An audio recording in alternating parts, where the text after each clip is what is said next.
À chaque fois que votre conscience vous accuse, à chaque fois que vous revenez aux questions qui vous hantent un peu, ça a toujours trait à ça d'une manière ou d'une autre, hein. Le constat d'Adam, c'est « j'étais pas là, je suis passé à côté ». Je vois là cet été tel garçon homme qui était depuis longtemps en couple, et puis voilà, elle claque la porte au bout de 20 ans de mariage et elle lui dit « t'as rien vu ». Et de fait, qu'est-ce qui s'est passé? Voilà, c'est un désastre, j'étais pas là à hauteur. Vous voyez, et cette question, elle est lancinante dans notre cœur. C'est une question, il y a des questions qui peuvent être sans réponse dans notre vie, il y en a d'autres, on ne peut pas vivre sans que la réponse nous ait été donnée. Cette question, elle est décisive, elle est le cœur de notre identité d'homme. Ce serait très intéressant de réfléchir à la question spécifique de la femme, qui n'est pas la même. Mais est-ce que je suis fort? Quelle est ma force? Quelle est mon identité en rapport avec cette question de la légitimité, de la force, de ma place? Eh bien, cette question, je ne peux pas vivre en homme sans qu'elle ait été posée et sans qu'elle ait reçu une réponse. Alors vous me direz, mais à qui la poser et qui doit me donner la réponse? C'est très simple, les choses sont extrêmement simples, Dieu les a voulues ainsi, peut-être trop simples et un peu redoutables. Il y a une personne dont nous avons tous attendu la réponse à cette question, et cette personne, c'est notre Père. Je vais aborder un sujet qui est celui de l'initiation. Vous savez que dans le cadre du débat sur le mariage pour tous, il y a 2, 3 ou 4 ans, je ne sais plus, on a beaucoup ressorti cette phrase qui est invoquée par les mouvements féministes « On ne naît pas femme, on le devient » de Simone de Beauvoir. En réalité, cette phrase est une variation sur une autre phrase d'Erasme qui dit « On ne naît pas homme, on le devient ». On est femme, c'est faux. Simone de Beauvoir a tort, on est femme. Vos petites filles, si vous êtes papa de petites filles, elles jouent à la poupée, elles savent très bien qui elles sont depuis le début. L'instinct féminin, maternel, si on peut parler d'instinct, se développe assez naturellement. L'imposture de la théorie du genre, c'est d'avoir nié ça pour les hommes. C'est vrai qu'on ne naît pas homme, on le devient. C'est-à-dire que j'ai besoin d'être initié à mon identité d'homme, j'ai besoin d'apprendre à accueillir ma force, à savoir la canaliser et à savoir en faire un don. En réalité, j'ai besoin de savoir mon nom. J'ai besoin de savoir qui je suis. Dans certains mouvements scouts, vous savez, on a une totémisation. C'est un truc très sérieux. C'est dommage, notre société a aseptisé tous ces rites d'initiation et les a fait disparaître. Et je vous disais ce matin qu'en milieu chrétien, il fallait peut-être un examen de conscience. Et bien dans cette aseptisation et cette disparition de tous les rites par lesquels le garçon prend conscience de son identité, reçoit l'initiation nécessaire à la conquête de son identité propre, et bien tout cela, on les fait disparaître les uns après les autres. Alors je voudrais parler quelques instants de ce qu'on appelle le rite d'initiation. Pendant des années, je me suis demandé qu'est-ce qui fait que l'homme occidental est un peu comme, pour reprendre une poésie d'Aragon, ce soldat désarmé, sans armes, hein, qui erre comme une âme en peine. Il y a quelque chose qui est présent universellement dans toutes les civilisations traditionnelles et que notre civilisation a fait disparaître, c'est le rite d'initiation précisément. Je vous prendrai l'exemple le plus élémentaire, le plus connu. Si vous êtes un petit Africain de l'ouest de l'Afrique, un guerrier Maasai, eh bien, à l'âge de 13 ans, au début de la puberté, les garçons sont séparés du monde dans lequel ils ont grandi jusque-là, c'est-à-dire un monde féminin.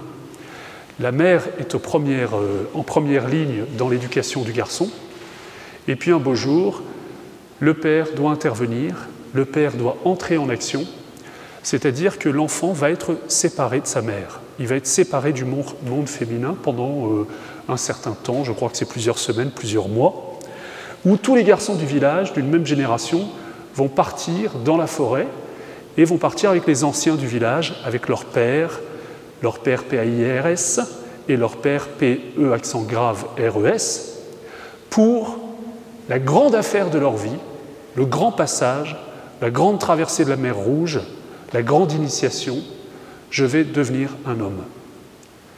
D'ailleurs, si vous lisez, hein, c'est un peu universel ça.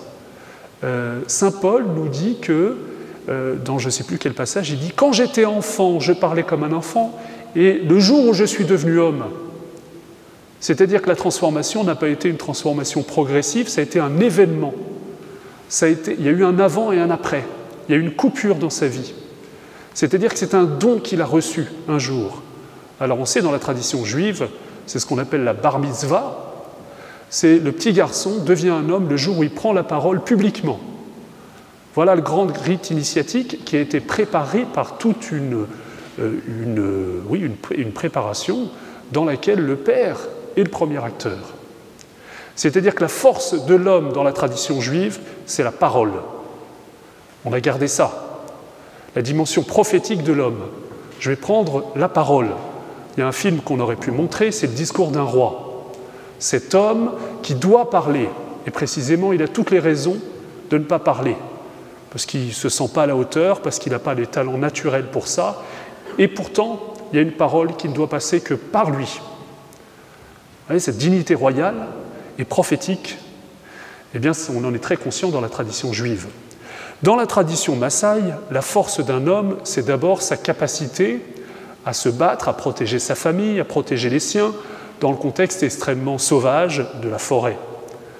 Donc, on va lui transmettre les armes, le sceptre de sa force. Donc les hommes vont les emmener dans la forêt, et puis ils vont vivre toutes sortes de rites initiatiques, où ils vont pouvoir mesurer leur force, la mesurer les uns par rapport aux autres, et puis la mesurer, la confronter à celui qui en est le dépositaire dans la génération précédente, et qui a pour mission de transmettre cette force. Donc il y aura toutes sortes de rites initiatiques, il y aura toutes sortes de combats, et il y aura aussi un enseignement sur ce qui est aimer, ce qui est offrir sa force à la femme, un enseignement sur la sexualité, etc., etc. C'est-à-dire que le jeune homme, eh bien, se confronte à celui qui a le secret. Il y a un secret qui doit passer de père en fils. Il y a un secret qui doit passer entre hommes. Il y aurait beaucoup de choses à dire sur le secret initiatique dans des traditions comme la franc-maçonnerie et autres. Il y a quelque chose qui doit échapper au commun des mortels, il y a quelque chose qui doit échapper aux femmes, il y a quelque chose qu'il appartient aux hommes de se transmettre les uns aux autres. Le secret de leur identité masculine, le secret de leur force. Et on va ritualiser ça. Et donc pendant quelques semaines, eh bien, il va y avoir tout ce déroulement. Et puis à un moment, eh bien, il va y avoir une évolution. Il y a un petit dicton africain qui dit « Tu ne séduiras une femme que lorsque tu auras tué un lion ». On parlait du lion ce matin. C'est-à-dire que je dois d'abord conquérir ma force, prouver ma force, me dépasser, pour en faire le don à la femme. Et je vous dirai par la suite le drame de notre époque. C'est le couple. L'idolâtrie du couple. Moi, je suis aumônier au lycée, au collège. Tous les garçons veulent être en couple. C'est une catastrophe. Ma génération ne voulait pas être en couple. On voulait faire plein de choses. Hein. Je vous passe les détails. Mais on ne voulait pas être en couple. C'est quoi cette histoire-là? L'horizon indépassable de notre société, le couple. Alors, ils sont tous en petit couple. Voilà. 15 ans, ils se tiennent la main. Puis on a des garçons qui vont faire les courses avec leurs copines. Ils sont les copines de leurs copines. Hein. Et puis, ils font leurs courses d'habits, etc. Ils sont des confidents, ils sont gentils, ils sont softies. C'est ça que tu disais, Marc, ce matin. Voilà. C'est terrible. Quand ils viennent me voir, les garçons me disent « Je suis amoureux de telle fille, est-ce que je dois sortir avec elle ?» Je dis « Sors avec elle, tu seras castré. » Parce que le problème du petit couple, c'est que tu crois que tu deviens un homme. Tu crois que ça, c'est un rite initiatique, la première fois que tu chopes, la première fois que tu tires ton coup, parce que c'est comme ça qu'ils parlent, hein. Ou tout simplement, parce que là c'est peut-être encore plus subtil, la première fois que tu as une belle histoire d'amour très complice, hein, non mais c'est génial avec elle, parce que là il est en milieu catho, hein, ils sont très chastes, mais c'est des petits couples, des petits trucs qui étouffe complètement la force dans le cœur au départ. C'est-à-dire c'est elle qui va faire de moi un homme. C'est dramatique. Qu'est-ce qui s'est passé chez Adam? C'est qu'il a donné les clés de son identité à la femme. Pourquoi est-ce qu'il est resté passif et qu'il dormait à côté d'Ève, qu'il la regardait avec des yeux de... Il lui a livré la clé de son identité. La femme n'a pas la clé de votre identité. Votre épouse, la femme de votre vie, n'a pas la clé de votre identité. Votre mère n'a pas la clé de votre identité. À quelle femme avez-vous, devant laquelle avez-vous abdiqué? Cette question qu'elle ne peut pas résoudre, dont elle n'a pas la réponse. Vous voyez, dans la tradition Maasai, la mère consent à ça, à se séparer de son enfant. Parce que l'homme quittera son père et sa mère. C'est-à-dire que la mère reconnaît qu'il y a une étape qu'elle ne peut pas faire franchir à son enfant. Et si elle le faisait, ce serait dramatique, parce qu'elle l'étoufferait complètement. On aurait pu monter un très beau film de Clint Eastwood qui est Un monde parfait. C'est l'histoire d'un petit garçon qui vit avec sa maman. Et d'ailleurs, au début, il a 8 ans, il a une couche, il n'a pas de pantalon. Et puis, deux malfrats s'échappent du pénitencier à côté et puis prennent en otage le petit garçon. Et au début, on se dit, le garçon est en danger. Or, on va voir par la suite qu'une complicité entre le malfrat et le petit garçon va se vivre, et précisément, c'est l'inverse. C'est cet homme va sauver l'enfant du plus grand danger qui soit, la surprotection maternelle et le fait de ne pas entrer dans la dimension de l'âge adulte. Et il va y avoir une cabale pendant une semaine ou deux, où dans ce rapport entre le petit garçon et cet homme, qui précisément, lui, n'a pas eu de père, mais il va donner ce qu'il n'a pas reçu, l'initiation décisive, le sens du risque, le sens de l'aventure. Il va répondre à certaines questions que le petit garçon doit entendre. Il y a un passage assez émouvant où il est angoissé sur des questions qui concernent sa sexualité, le petit garçon. Et donc c'est l'adulte, l'homme, qui va répondre à ces questions. Vous savez pourquoi 100% de nos garçons sont confrontés à la pornographie. Et que la pornographie concerne d'abord les gentils garçons cathos. Gentils garçons cathos. C'est la drogue des élèves de Stanislas et de ceux qui vont à Paray-le-Monial l'été. Hein? Vous savez pourquoi? Vous savez pourquoi? L'autre jour, il y en a un qui a un cri du cœur. Il me disait, alors je dis, qu'est-ce que tu cherches là-dedans? La violence. Le porno aujourd'hui, c'est la violence. C'est une revanche des gentils garçons. Il me le disait, hein, je suis désolé, il me le disait, ça tabasse. Là, on domine les femmes, complètement virtuellement. Hein. C'est très violent à entendre. Mais c'est tout le refoulé de cette masculinité qu'on a livrée entre les mains de la femme. Notre société est entièrement féminisée. On nous complexe dans notre force, dans notre virilité. Et on dit que la femme est l'avenir de l'homme. Le plus grand mensonge du XXe siècle. La femme n'est pas l'avenir de l'homme. La femme n'a pas la clé de l'identité masculine. Si, la femme est une promesse. Une promesse. La femme est celle à qui l'homme va faire le don de sa force, mais qu'elle ne lui a pas donné. Vous voyez, je parlais de Dante ce matin. Dante Alighieri, à 9 ans, son cœur d'homme s'éveille en regardant la beauté. Le miracle de la beauté féminine, c'est qu'elle est un appel, elle est une promesse. Mais elle n'est pas celle par laquelle cette promesse va se réaliser. Elle est un appel. Vous savez, c'est Michel-Ange qui dit à sa Victoria Colonna, son amoureuse, « Tu es entrée en moi par le regard et tu m'as contraint de déployer ma puissance. Tu es entrée en moi par le regard, tu m'as séduit, mais tu m'as contraint à développer ma puissance. Ce n'est pas toi qui m'as donné la puissance. » Quand un garçon est amoureux à 15 ans ou à 17 ans, il dit « Est-ce que je dois sortir ?» Je lui dis « Non, sors pas avec elle. Non, prends ton sac à dos, va dans la forêt et va rencontrer le grand esprit de la forêt. Et fais la liste des points sur lesquels tu dois devenir un homme. Qu'est-ce qu'elle mérite d'avoir? Un mec, un vrai. C'est du boulot, ça. Quels sont les dragons que tu dois tuer? Quels sont les lions que tu dois tuer? Quelles sont les grandes aventures, pour prendre les catégories dont on a parlé? Vous savez, les 3 catégories, l'aventure, le combat, la romance. Moi, je dis toujours à un garçon, est-ce que tu sais quelle est l'aventure de ta vie? Est-ce que tu as mené les combats avant de vivre la romance? Quand un élève de prépa de 17 ans, je lui demande, tu vas faire quoi pendant les vacances? Il me dit, je vais partir à Osgore avec ma copine. Lui, je dis, j'ai envie de fondre en larmes en t'entendant. À 17 ans, on fait le tour du monde. À 17 ans, on conquiert le mont Everest. Et après, tu reviendras et tu lui vendras du rêve. Mais un garçon qui dit à une fille, mon aventure, c'est toi. Il faut qu'elle parte en courant. Hein. Elle a déjà été enfermée en elle-même depuis 17 ans. Elle ne va pas être ligotée en elle-même pour l'avenir. Ça veut dire, c'est petit couple, vieux couple. C'est triste, c'est nul. En fait, tu as laissé complètement s'étouffer cette... Donc en fait, le petit couple d'aujourd'hui, c'est je passe des bras de maman au bras d'une autre maman. Et on se demande pourquoi après, Adam n'est pas fort auprès d'Ève. Tu parlais, Marc, de Isaac qui se console de la mort de sa mère avec son épouse. Voilà le drame de la majorité des hommes aujourd'hui. Voilà le drame de Don Juan. Vous savez pourquoi il passe d'une femme à l'autre? C'est parce qu'en fait, il n'est pas confirmé dans son identité masculine. Donc il demande à la femme de lui dire quelque chose qu'elle ne peut pas lui dire. Vous voyez, il pose une question, mais elle n'est pas compétente. La femme n'est pas celle qui me donne la force, elle est celle à qui je fais le don de la force que j'ai reçue verticalement. Voilà. Voilà pourquoi c'est bien de séparer les garçons et les filles à l'adolescence. Parce qu'il y a une période où je dois d'abord prendre confiance en moi, conquérir mon identité pour après me confronter à l'autre sexe. La rencontre, elle vient dans un deuxième temps.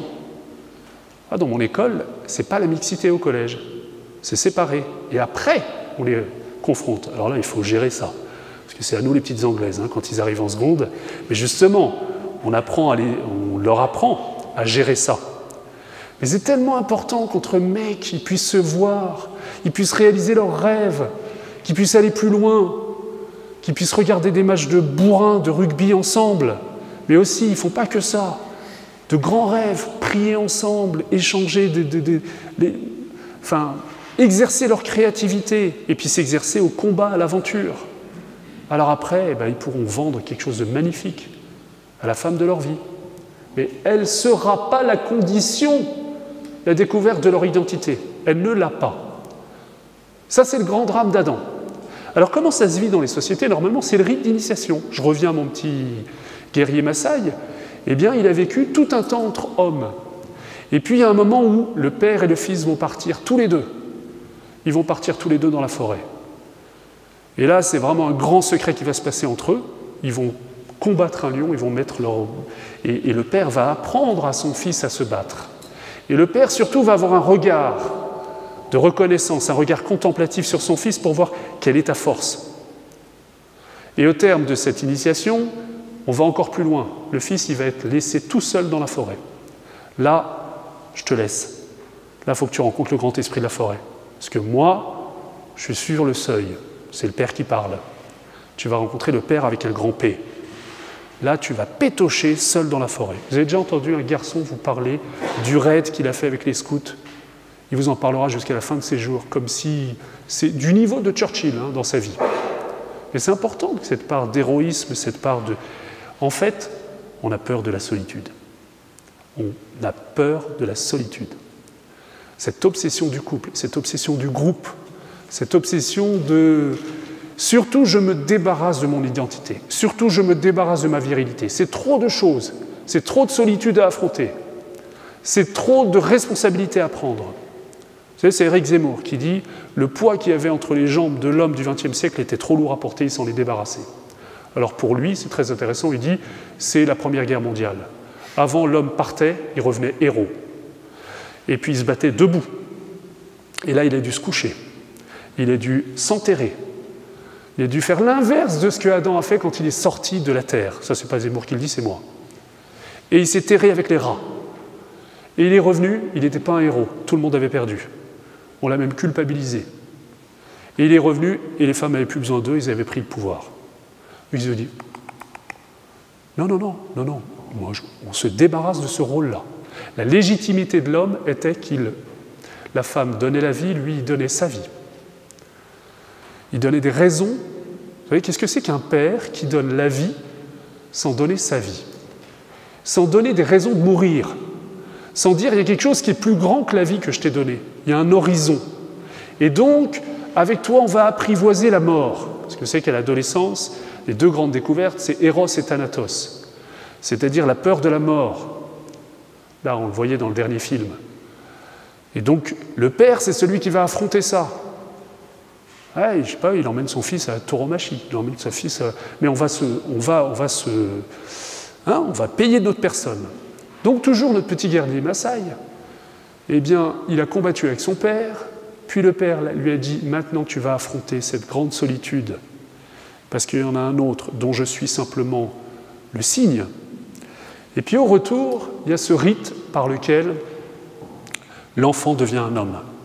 Alors, chez eux, c'est la circoncision, le signe que vous êtes habilité à vous unir et à vous reproduire. D'accord. Pas très drôle à vivre. Et donc, d'ailleurs, c'est très ritualisé, il y a un parrain ou un mentor qui pose la main sur l'épaule du petit garçon au moment fatidique, et l'influx vital. Moi, ça me parle beaucoup par rapport à la confirmation. Pourquoi ce sacrement de l'initiation par excellence, qui devrait être le sacrement de la virilité, est devenu tellement nul dans notre Église? Ah ouais, j'ai reçu les dons du Saint-Esprit. Ouais, super. Ben moi, je croyais que si je lis Saint Paul, on te dit maintenant, tu as reçu l'onction, c'est un appel à la mission et au combat. Donc moi, dans les retraites, on prend une armure et puis on revêt les armures du Christ contre les ennemis. Et normalement, l'évêque, figure paternelle par excellence, au moment où il s'approche avec son parrain qui a la main sur l'épaule droite, il n'y a pas de marraine pour les garçons, c'est un parrain. L'épaule droite, siège de la force. L'évêque, il dit un mot secret à chacun, qui va se graver dans son cœur, comme l'onction, qui va directement du cœur de Dieu, du cœur du Père, par le geste que pose l'évêque, figure paternelle, jusque dans le cœur de l'enfant. Et puis il lui donne un soufflet. Mais pas une bonne grosse baffe. Attends, tu fais partie des armées, je compte sur toi. Tu as une place dans le concert, dans la vie des hommes. Le garçon a besoin de savoir qu'il a un nom. Et ce nom, c'est un rôle, c'est une place unique dans l'histoire. Et qui est-ce qui le place dans l'histoire? C'est le père. Et bien, qu'est-ce que nous avons aujourd'hui? Que des garçons qui ne savent pas s'ils sont des hommes. Vous savez par quoi on a remplacé les rites d'initiation aujourd'hui? Super invention de notre société capitaliste qui veut faire de nous des consommateurs. On a inventé un mythe, une catégorie, un no man's land. Ça s'appelle l'adolescent. Vous savez que l'adolescent n'existe pas avant le XXe siècle. Il a commencé à exister vraiment dans les années 50. Regardez quand est-ce que le mot a été inventé? On en a très peu de recensions. Dans la Bible, 0 sur l'adolescence. Il y a des enfants, des hommes. Entre les deux, il y a une transmission. Entre les deux, il y a la transmission du sceptre de la royauté. Vous savez, dans la tradition française, le génie, le miracle capétien, c'est Hugues Capet, qui voulait assurer que son fils serait sur le trône. Qu'est-ce qu'il a fait? Il l'a fait sacrer de son vivant. Le roi est mort, vive le roi. C'est-à-dire, de son vivant, il a transmis le sceptre de la royauté à son fils. C'est magnifique comme image. La première responsabilité du père, c'est de transmettre ce sceptre. Eh bien, c'est un don que les garçons ne reçoivent plus. Parce qu'on a tout fait pour enlever ces rites d'initiation. Pourquoi? Parce qu'on veut des ados. Un ado, c'est génial. C'est comme un enfant, ça n'a pas les responsabilités, ça n'a pas basculé dans le monde adulte, ça consomme. Mais ça consomme avec des désirs de plus en plus grands.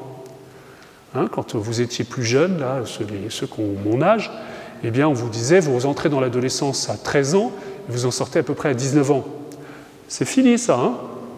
On entre dans la préadolescence à 7 ans, après on est ado, et d'après les psychologues, d'après Anatrella, on en sort à 35 ans. Et 35 ans, on vit la crise de la quarantaine, qui est un doute sur son identité. On n'est pas dans la merde. Et la crise de la quarantaine, c'est quoi? C'est cette crise d'identité. Parce qu'on n'a pas vécu le cap. Alors, à 14 ans, on ne nous a pas dit qu'on était un homme. On est devenu un robot, on a suivi ce que tout le monde nous disait, on a pris une copine, et puis on a suivi les études toutes tracées. Et puis, un jour, à 30-35 ans, eh ben, on commence à se réveiller. Parce que, vous voyez, dans notre vie professionnelle, on s'est pris une grosse claque, ou alors, justement, on a atteint le top et on n'est pas heureux. Et puis, dans notre vie affective, aussi belle soit-elle, ben, soit on s'est pris une grosse claque, soit... Ou alors, on s'aperçoit qu'on a 30 ans, qu'on a 25 ans et qu'on n'arrive pas à se lancer. Comme s'il y avait un fil, ça c'est toute la génération des jeunes, un fil de pêche qui nous retient. Hein? Toutes ces filles de 25 ans, 30 ans qui disent « Mais qu'est-ce qu'ils attendent les mecs? Qu'est-ce qu'ils attendent? Ils ne savent pas se décider. Pourtant, ils ont eu X copines. Ils sont super sympas. Ouais. Mais ils n'ont pas eu le laisser-passer pour se lancer dans la vie adulte. Parce qu'en fait, ils ne savent pas s'ils sont des hommes, ils ne savent pas qui ils sont. On ne leur a jamais dit. Ils n'ont pas eu la réponse à leur question. Elle a été confisquée. Alors, ils peuvent vivre une demi-vie, puis à 35, 40 ans, ça se réveille, la crise d'identité. Mais c'est toujours ce problème non résolu à l'adolescence. J'aime bien dire, mieux vaut 14-18 que 39-45. C'est vrai dans l'histoire d'un pays, c'est vrai dans l'histoire d'un homme. La crise de 39-45, ça n'est pas une fatalité. Je sais que les psychologues ont décrété que vous deviez tous la vivre. Je dis non, non, non, non, non. Non, il y a une crise à 14-18, et ça c'est le taf des hommes, des pères, de la résoudre. Crise, ça veut dire passage. Et dans un passage, j'ai besoin de quelqu'un, une main ferme, me prenne par la main et m'entraîne. Commencez à voir un peu. Le garçon qui n'a pas eu la réponse à sa question, « Papa, quelle est ma force ?» Ça s'appelle, alors moi j'ai parlé des Maasai, mais maintenant on va voir dans la tradition profondément chrétienne, dans la tradition profondément biblique, c'est la bénédiction. La bénédiction, ça veut dire, le Père dit, c'est un écho du regard de Dieu. Dans le premier livre de la Genèse, on dit que Dieu crée, il regarde ce qu'il a créé, il le nomme et il le bénit. Cela était bon. L'autre jour, j'ai un garçon de 18 ans qui m'a dit « Moi, j'ai un géniteur, mais je n'ai pas de père. J'ai pris 15 cm depuis un an, il ne m'a pas vu. Et puis, il est parti avec la mère de mon meilleur copain. Ce mec ne mérite pas le nom de père. Pourquoi? Qu'est-ce qu'il disait? Il ne me donne pas le droit de vivre, il ne m'a pas nommé, il reste un ado, il me pique ma part de rêve, il m'empêche de... Il n'a pas transmis. Le drame de notre époque. Je voyais un article dans le journal l'autre jour qui disait « Vous voulez comprendre le secret de la génération 68 ? C'est une génération qui s'est autorisée tous les plaisirs, sauf un, celui qui fait l'identité de l'homme, transmettre. Une génération qui n'a pas voulu mourir, parce que le problème, c'est que bénir notre enfant, c'est dire « Maintenant, c'est toi qui prends la place. Le roi est mort, vive le roi. » Et on ne veut pas mourir. Et du coup, on veut les retraites. On veut que la jeune génération nous paye nos retraites. On veut garder les places. La génération la plus égoïste qui soit, pardon pour ceux qui sont de cette génération-là, je parle de la génération, je ne parle pas des personnes en particulier. Mais on ne veut pas transmettre, on ne veut pas mourir pour donner la vie. D'ailleurs, on ne donne plus la vie du coup. Hein? On réduit de plus en plus. On ne veut pas se gêner pour laisser la place à l'autre. Le père, c'est celui qui dit à son fils « tu as telle place, tu as telle force ». Vous savez, il y a un geste très beau, c'est le geste du père de Picasso, qui était peintre, qui a appris à son fils, et très vite, il a vu que son fils était génial. Et un jour, à 12 ans, il lui a donné son plus beau pinceau. Il lui a dit « Tu seras le plus grand de ta génération ». Je ne sais pas si Picasso était le plus grand. Moi, je pense que Matisse était infiniment plus grand que lui. En tout cas, il en était persuadé. Il avait cette assurance. La différence entre un garçon qui a été initié et celui qui ne l'a pas été, c'est qu'il sait qu'il est un homme. Ça, on ne revient pas là-dessus. Et il sait quelle est sa force, précisément. Après, il va se casser la gueule. Après, il va progresser. Mais je veux dire, chaque échec, chaque épreuve ne va pas remettre en question tout, ne va pas le paralyser. Ça ne touche pas son identité, ce secret qui lui a été donné une fois pour toutes. C'est une onction. Une onction, ça, dans les sacrements, on dit que l'onction, ça imprime un caractère, donc on ne peut pas l'enlever. Moi, si je voulais ne plus être prêtre, je ne peux pas ne plus être prêtre. Je peux arrêter d'agir en prêtre, mais c'est fait. Eh bien, excusez-moi, c'est une comparaison, mais quand j'ai été initié comme homme, c'est un fait. Vous savez, il y a beaucoup d'homosexualité qui est liée à ça. Parce que qui me dit que je suis un homme? C'est le regard du Père. Qui me dit « tu es homme et pas femme » Tu as telle force. Beaucoup d'homosexualité, c'est en fait une incertitude sur qui je suis. Je n'habite pas pleinement mon identité d'homme. Il y a un roman saisissant, c'est Kafka, la métamorphose. Vous savez, c'est un jeune homme qui se réveille un matin et puis il se transforme en insecte. Et puis il se dégoûte de plus en plus. Il sait de moins en moins qui il est. Mais en fait, on voit que c'est dans le regard de son père en fait, que ça se joue. Et Kafka, c'est très intéressant parce qu'il a écrit des lettres au père. Vous voulez savoir tout ce qu'il ne faut pas faire quand on est père, vous lisez les lettres au père de Kafka à son père. Il lui dit en gros, tu m'as rien donné. Tu m'as pas dit qui j'étais. Tu m'as finalement laissé au milieu du gué. Démerde-toi. Et donc je me démerde, et ben, du coup je me fais peur. C'est le drame de tous ces garçons à qui on n'a jamais parlé de sexualité. C'est qui doit en parler? C'est le père. Sinon, l'initiation, elle se fait sur Internet. Il ne faut pas s'étonner. Et là, c'est urgent que cette transmission se fasse. Alors, je suis conscient en disant ça qu'on touche une chose, mais je vais ouvrir parce que juste une piste, mais ça prend 5 minutes, Clément. Tu me les autorises ou pas? 5 minutes, ça veut dire 25 minutes. Vous savez, il y en a un. On est tous Adam, mais on est tous Isaac un peu, mais on est encore plus tous Jacob. Jacob, je vous fais l'histoire rapide. Rebecca, la femme d'Isaac, est enceinte. À l'époque, il n'y a pas d'échographie. Elle ne sait pas qu'elle a 2 enfants. Ils se bagarrent pendant 9 mois dedans. Hein. Une équipe de rugby à l'intérieur d'elle-même. Elle dit, on a l'impression qu'il y a 2 peuples en moi qui se bataillent. Ben oui, c'est déjà la rivalité entre les 2 frères. Arrive la naissance, tout le monde assiste. Le premier sort, Sébastien Chabal. Ésaü, le gros viril, il est déjà poilu alors qu'il sort du sein de sa mère, précoce. Et il sort dans un hurrah Et tout de suite, son père Isaac est fier de lui, il se reconnaît en lui. Donc le gamin sort, une tête, les épaules, un bras, l'autre bras, le buste, il hurle sa joie, sa victoire, et puis tout le corps sort, tout le corps non. Il y a un pied qui reste. On tire, tout le monde s'y met pour tirer. Et puis au moment où on sort, on voit agrippée au talon une petite main teigneuse. En fait, il y en a un deuxième qui sort. C'est terrible de sortir tiré par l'autre, d'être le prolongement d'un autre. Et sort. Alors quand le premier sort, le père dit « Tu t'appelleras Ésaü ». Ésaü, ça veut dire gros viril. T'es un mec. Bon, t'es un poilu. Sort l'autre, c'est l'inverse. Le petit brun, vous voyez, teigneux, maigrelet, mais rusé, petit regard Jacob, Rabbi Jacob. Celui qui va voler hein, vous savez, c'est exactement Louis de Funès. Hein. Les pauvres, c'est fait pour être très pauvres, et les riches pour être très riches. Hein. C'est celui qui va piquer l'identité de l'autre. Le film est génial. Hein. Et donc on voit sortir, et tout de suite, alors le père n'a pas un regard pour Jacob. Jacob, c'est quand même dur. Hein. Toi, tu t'appelleras Jacob. Ça veut dire petit fourbe, petit nul, petit personne. Ton nom est personne. Ton nom est fourbe, rusé, difficile à porter. Mais alors, deuxième drame, Rebecca a une préférence pour Jacob. Donc il y a le fils à papa et le fils à maman. Et ils vont grandir tous les deux. Ésaü dans une complicité avec son père très grande, ils vont à la chasse tout le temps, ils font des trucs de mecs, quoi. Ils vont voir PSG Marseille ensemble et après ils vont au McDo.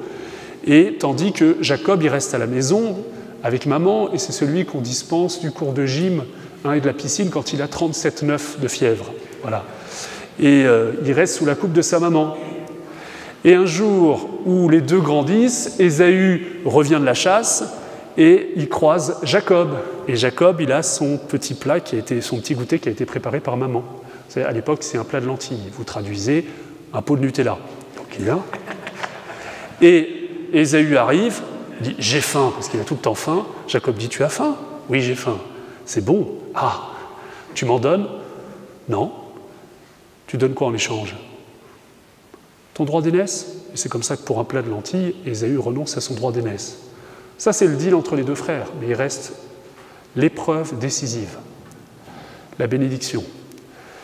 Dans la tradition des patriarches, le père transmet la bénédiction reçue de Dieu, c'est-à-dire la responsabilité sur la famille, la responsabilité sur l'avenir et sur la promesse qui a été confiée à Abraham, qui doit passer par Isaac et qui doit passer par le fils qu'il choisira, celui qui sera détenteur de cette autorité, et il transmet le secret pour vivre ça.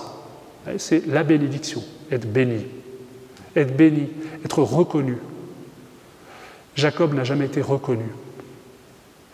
Vous savez, si vous écoutez Freud, il vous dira que le désir universel, c'est l'éros. Si vous écoutez, je ne sais pas quel économiste, il vous dira c'est le pognon. Mais il y a un désir dans le cœur de l'homme beaucoup plus profond dont on ne parle pas. C'est le désir de reconnaissance. De reconnaissance.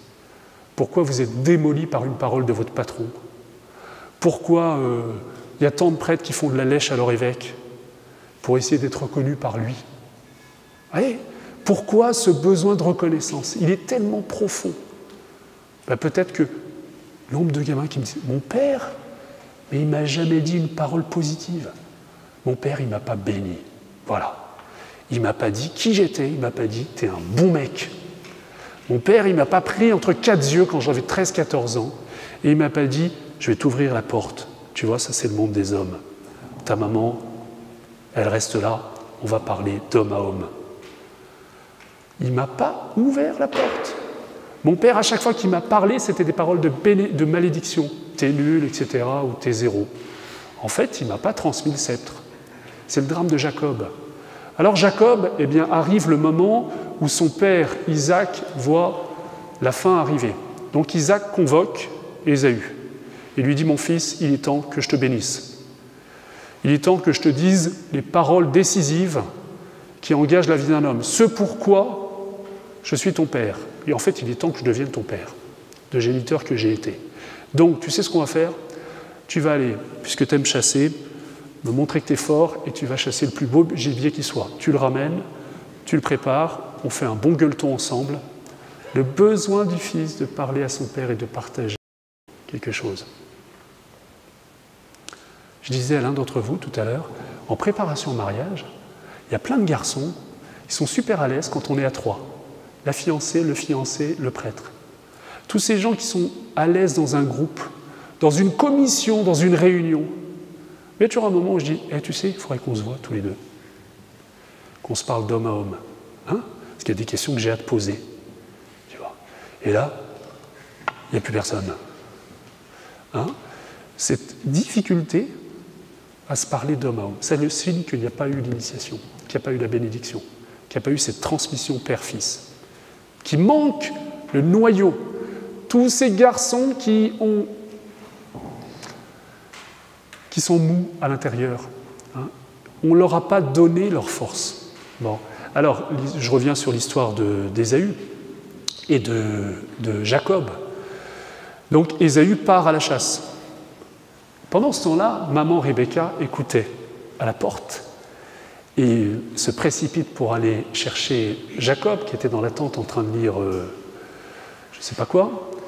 Et puis elle lui dit « c'est l'occasion, tu vas prendre la place de ton frère. Il faut que tu te fasses passer par lui. Maman, t'es folle.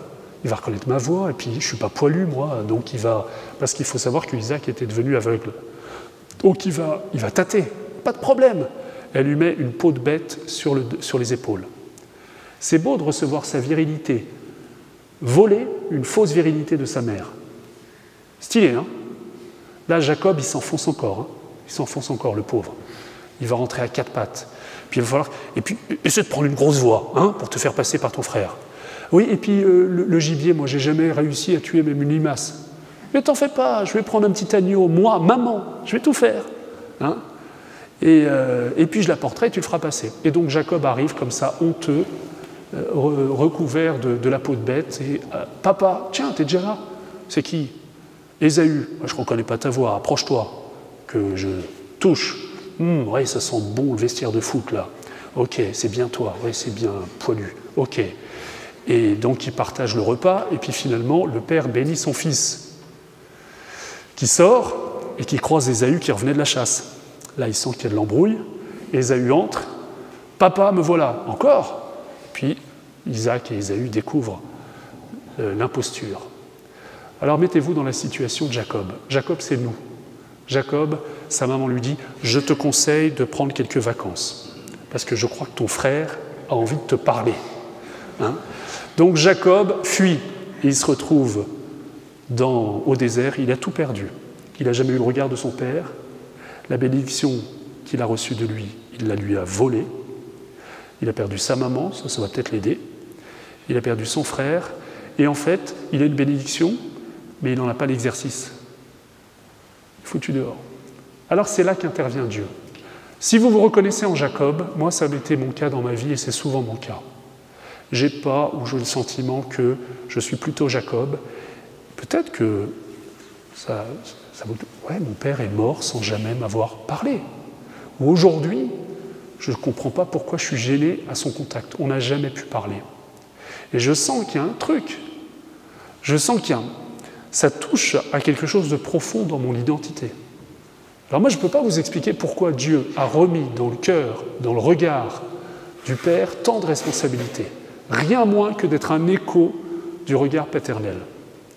Alors je voudrais vous dire deux choses à ce sujet-là, si c'est votre cas. D'abord, le Père, c'est plus large que papa, que le géniteur. Moi, comme prêtre, je suis conscient que je joue ce rôle et qu'on a besoin de figures paternelles, que beaucoup de garçons vont recevoir ça de leur prof de gym, de leur prof d'escrime, de leur CP scout, de 2-3 entretiens avec leur aumônier, s'ils osent jouer. Tiens, on pourrait se poser la question de la symbolique paternelle dans le clergé. J'ai fait un topo à des jeunes au chemin neuf cet été de 18 ans sur la masculinité, et il y en a pas mal qui sont venus me voir après et me disent « il faudrait faire des topos aux prêtres aussi ». Est-ce que la figure paternelle, on parlait de la figure de Dieu, de Jésus, est-ce que c'est un Jésus vraiment assumé comme homme et dans sa dimension de père? Ou est-ce que, excusez-moi, mais chez nos pasteurs, la dimension de compromis, la dimension de ne pas fâcher trop, la parole prophétique, la parole qui réveille, la parole qui relève, l'exercice viril de la miséricorde, est-ce qu'il est encore incarné? John Eldredge dit dans l'Église, non. Bon, on pourrait affiner un peu. Mais c'est une vraie question qu'on doit se prendre en pleine figure. On est solidaires tous, vous les hommes, laïcs, pères de famille, etc., et nous les prêtres. Tous ensemble, on doit se remettre devant le Christ et devant notre responsabilité de père.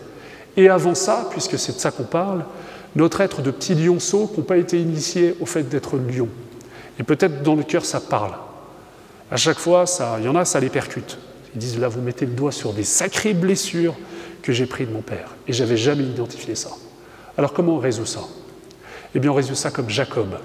On comprend que le vrai père, c'est celui qui m'initie. Et j'accepte de me laisser initier par Dieu. Séance de rattrapage. Ça peut arriver à 80 ans. Je lisais un livre d'un jeune pasteur qui dit, il a 3 enfants, et il dit « Mes enfants arrivent à cet âge-là », et lui, il avait identifié ce problème de l'initiation. Donc il avait organisé avec son église un truc, il avait dit « J'invite tous les anciens de mon église pour une soirée où, entre hommes, on va se transmettre des choses, et je vais demander à chacun, le grand-père, le parrain, tout ça, de ce jeune qui a 13 ans, de choisir un cadeau, de choisir un objet significatif, ou une petite scénette ou quelque chose, et puis à la fin, on va prier. » Alors il y a celui qui a fait le Vietnam qui donne je ne sais pas quoi. Chacun donnait quelque chose qui lui était vraiment un secret de son cœur d'homme, quelque chose de symbolique. Puis à la fin, on bénit. Puis il dit, quand j'ai fait ça, il y a plein d'hommes qui étaient là, qui se sont effondrés en disant « Mais attendez, on va le donner à ce garçon, mais moi je ne l'ai jamais reçu. » Et alors là, c'est là qu'ils ont pris conscience qu'entre hommes, ils pouvaient s'aider, à se mettre sous le regard, et ça c'est la signification de ce que nous faisons ces quelques jours-là, nous aider à recevoir cette bénédiction qui vient du Père, de Dieu le Père. Il y a quelque chose qui doit passer spécifiquement dans le cœur des hommes. Et nous avons besoin de nous y aider. Vous savez, c'est bien de critiquer la franc-maçonnerie. Mais qu'est-ce que cherchent les francs-maçons? À 30 ans, je n'ai pas été initié. Ce n'est pas simplement que j'ai les dents qui rayent le parquet et je veux prendre les premières places. Oui, il y a ça. Mais pour la première fois, quelqu'un vient me voir à 30 ans et me dit « Tu sais, tu n'es pas suffisamment apprécié. Puis tu as vraiment des dons. Tu as un truc à apporter au monde. » Tout d'un coup, mon cœur d'homme, c'est « Ah ouais, c'est vrai que j'ai un truc, j'ai une place aussi. » Ça ne suffit pas de faire de la préparation au mariage dans ta paroisse. Et tu vois les sermons de ton curé qui t'endorment. Tu es un peu à l'étroit là-dedans aussi. Et nous, on a besoin de toi pour refaire le monde. Et puis, tu sais, tu n'es pas fini comme homme. Hein, il y a une vraie initiation à vivre. Ben, c'est vrai tout ça. Et puis la fraternité, peut-être qu'on va pouvoir s'aider entre mecs à vivre quelque chose. Donc il ne suffit pas de condamner. Il faut surtout se demander pourquoi nous, on laisse ce besoin vivant et pourquoi des gens se laissent entraîner. Pourquoi des cathos sont entraînés là-dedans. Parce qu'il y a un besoin authentique. Est-ce que notre Église, elle est assez virile?